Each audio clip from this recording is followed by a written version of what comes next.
I talk about this all the time, especially with the young girls I meet, because they look at people like us in these positions and they think, well, you must have been born into that place.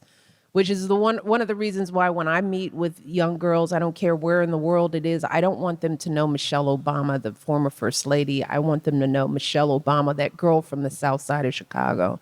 I want to break down that wall of impossibility to let them know that I am them and they are me.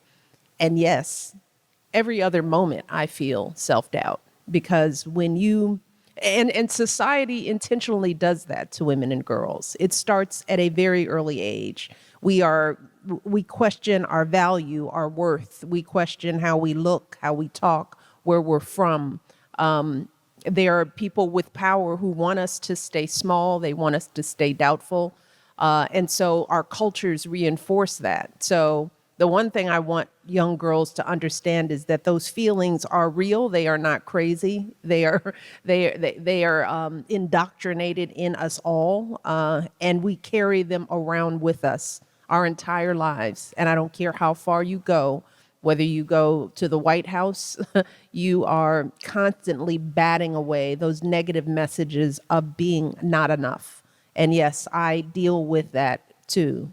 And I don't want young women, young girls to get ahead of themselves to think that they have to fix it all now. In order to break these cycles of negativity, you got to get up every day and do the work right before you.